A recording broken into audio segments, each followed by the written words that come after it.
দেখেন কত লোকজন, দেখেন খালি ওদের হিসেব নাই। দেখেন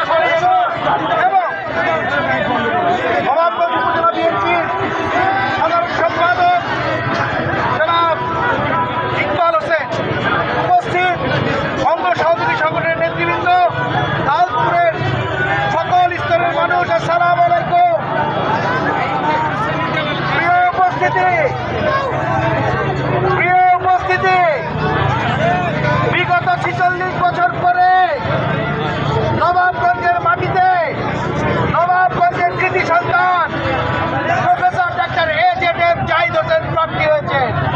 আপনারা সকলে জানেন বিগত দিনে বিএনপি নির্বাচনে অংশগ্রহণ করে নাই।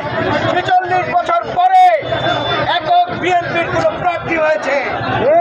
একটি নির্বাচনের জন্য দুটি জিনিস অত্যন্ত গুরুত্বপূর্ণ, একটি হলো দল, অপরটি হলো প্রার্থী। আমরা যেই দল করি গর্বের সঙ্গে বলতে পারি স্বাধীনতা সার্বভৌমত্ব রক্ষায় বিএনপির কি ভূমিকা, গণতন্ত্র প্রতিষ্ঠায় বিএনপির কি ভূমিকা। একজন কর্মী হিসেবে আমরা দলকে নিয়ে গর্ব করতে পারি, সেই দলের নাম বাংলাদেশ জাতীয়তাবাদী দল। প্রার্থী হিসেবে যদি বলতে চাই, বাংলাদেশে 300 আসনে যত প্রার্থী আছে তাদের মধ্যে যদি গ্রহণযোগ্য, তাদের মধ্যে যদি যোগ্য প্রার্থী হিসেবে থাকেন কেউ, তার মধ্যে অন্যতম হবেন ডক্টর AZM জাহিদ হোসেন। আমরা প্রার্থী হিসেবে পেয়েছি। ভাইরা আমার, বোনেরা আমার, সকলকে মনে রাখতে হবে উন্নয়নের কথা। যদি প্রকৃত উন্নয়ন চান তাহলে ডাক্তার AZM জাহিদ হোসেনের কোনো বিকল্প নেই। যদি মন্ত্রী চান তাহলে ডাক্তার AZM জাহিদ হোসেনের কোনো বিকল্প নেই। তাই আপনাদের কাছে বিনীত অনুরোধ, আগামী 12 তারিখ সকাল সকাল ধানের শীষ। বাংলাদেশে কোনো মার্কা আছে? হচ্ছে না তো। বাংলাদেশে কোনো মার্কা আছে? দাউদপুরের কোনো মার্কা আছে? 12 তারিখের কোনো মার্কা আছে? ডাক্তার জাহিদ সাহেবের কোনো মার্কা আছে? কোন সে মার্কা? ভারতবর্ষে বাংলাদেশের স্বাধীনতা, গণতন্ত্রের, উন্নয়নের সবাইকে আগামী 12 তারিখে শীষ মার্কায় ভোট দেওয়ার জন্য অনুরোধ জানিয়ে, আহ্বান জানিয়ে আমি আমার বক্তব্য শেষ করছি। ধন্যবাদ সকলকে।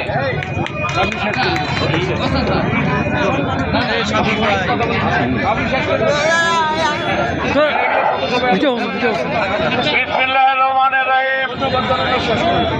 সম্মানিত দাউদপুরবাসী ভাই ও বোনেরা আমার, আজকে সারা বাংলাদেশে ধানের শীষের জোয়ার উঠে গেছে।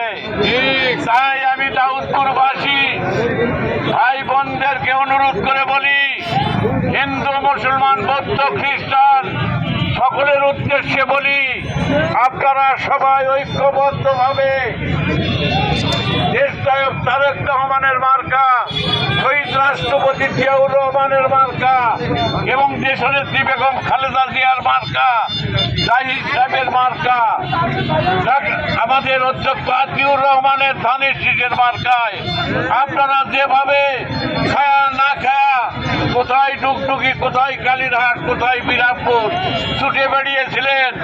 আজকে আপনাদের দাউদপুরবাসীকে ডাইরেক্ট হতে হবে, কারণ দাউদপুরের কোনো উন্নয়ন হয় নাই।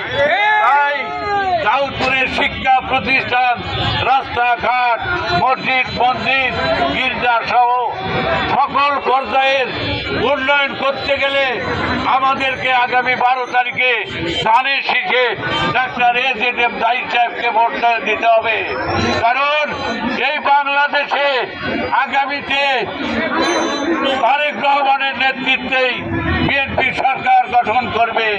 বিএনপি সরকার গঠন করবে, জাহিদ সাহেব এমপি হবে, জাহিদ সাহেব একজন মন্ত্রী হবে, আমাদের এলাকার উন্নয়ন হবে। বিগত দিনে আমরা কোনো উন্নয়ন পাই নাই। আর একটা কথা বলতে চাই, এই দাড়ি পাল্লায় ভোট দিয়ে বেহেশত পাওয়া যাবে না। যারা বেহেশতের কথা বলে তারা নিজেরাই বেহেশত পাবে কিনা সন্দেহ আছে ভাইয়েরা আমার। তাই আর একটা কথা, 1971 সালের এদেশের স্বাধীনতা যুদ্ধের সময় এই জামাত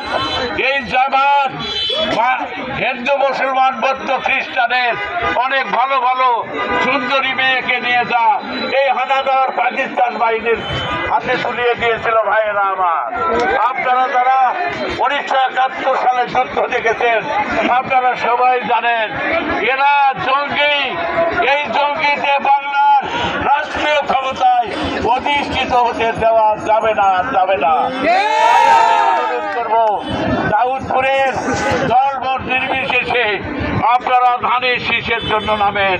আগামী 12 তারিখে ইনশাআল্লাহ ডাক্তার এজেডএম জাহিদ সাহেবকে বিজয়ের মালা পরিয়ে আমরা তারেক রহমানের কাছে পৌঁছে দেব ইনশাআল্লাহ, এবং নেতৃত্ব পাবো। তাই আপনারা যারা এখানে উপস্থিত হয়েছেন আপনাদের সকলকে আমি ধন্যবাদ জানাই, কৃতজ্ঞতার সহিত ধন্যবাদ জানাই। আগামী বুধবারে আমাদের একটা এরকম মিছিল হবে নবাবগঞ্জের মাটিতে। যেহেতু তারেক রহমান আসতেছে, তারেক রহমান আগমন উপলক্ষে আমরা নবাবগঞ্জে এর চেয়ে অনেক বড় একটা মিছিল করব। আপনাদের সবারই দাওয়াত থাকলো, আপনারা ওই মিছিলে উপস্থিত হবেন। সময় বিকাল 3 ঘটিকা। এই বলে আপনাদের সবাইকে ধন্যবাদ জানিয়ে জাহিদ সাহেব এবং দেশ সাহেব তারেক রহমানের সালাম আপনাদেরকে দিয়ে আমি আমার বক্তব্য এখানেই শেষ করছি। খোদা হাফেজ। বাংলাদেশ জিন্দাবাদ। শহীদ রাষ্ট্রপতি জিয়াউর রহমান অমর হোক, দেশনেত্রী খালেদা জিয়া অমর হোক, দেশ নায়ক তারেক রহমান জিন্দাবাদ, ডাক্তার এজেডএম জাহিদ হোসেন জিন্দাবাদ। দাউদপুরবাসীকে ধন্যবাদ। আসসালামু আলাইকুম, নমস্কার।